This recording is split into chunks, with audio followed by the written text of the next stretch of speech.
Apple claims that this is the most durable glass ever on a smartphone. Pretty bold claim. I've tested over 75 different phones now, and I think we should start with the scratch test first.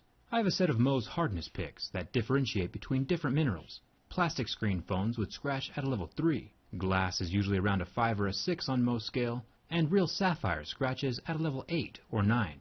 As far as scratching goes, this glass scratched at a level 6, with a deeper groove at a level 7, which is the exact same score that the iPhone 7 got last year, as well as the Note 8 and most other tempered glass flagships these days. When Apple says most durable, they might be talking about impacts and drops instead of scratch resistance. Let me know in the comments if you think I should drop test a couple of these phones. Even though the screen is impervious to my razor blade, coins, and keys, I would still recommend a screen protector. Plenty of other dust, minerals, and pocket sand are harder than a level 6 and can cause micro abrasions. Speaking of sapphire, Apple does claim to use some sapphire on their phones, namely the camera lenses, so we'll have to put that to the test, again.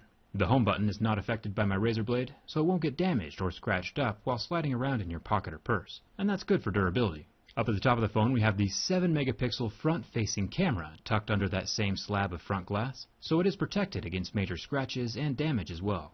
With previous versions of the iPhone, Apple used a flimsy metal screen to cover the earpiece, which sometimes could jostle and fall out. But nowadays they use a more permanent, solid metal screen which will not fall out or dislodge. Bonus points for that one. The gold glass iPhone 8 has a solid slab covering the entire rear surface of the phone.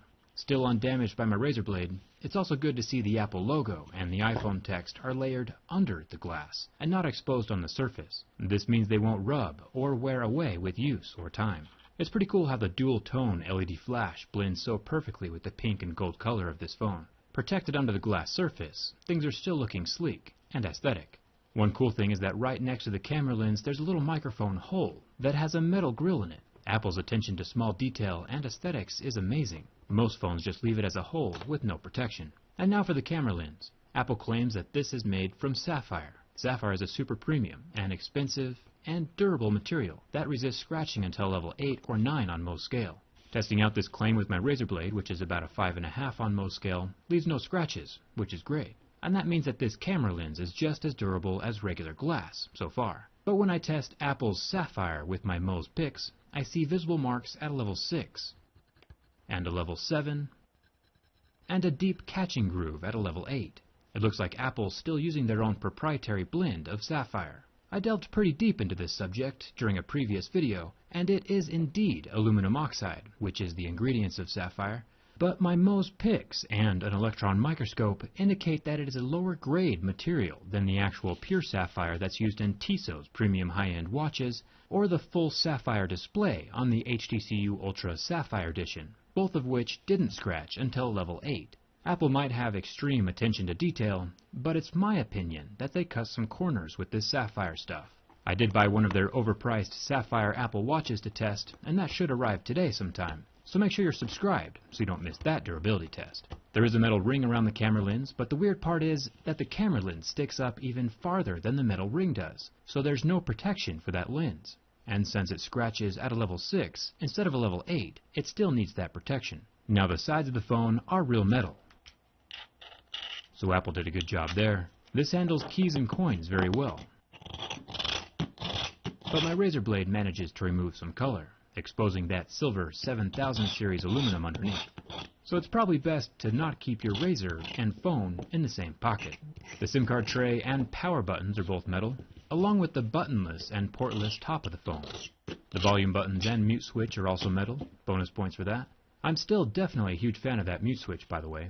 I wish more Android phones had that feature. The singular proprietary lightning port is at the bottom of the phone, still metal down here as well, and still no headphone jack. But Apple has been kind enough to include a dongle in the box if you don't happen to have one of your own.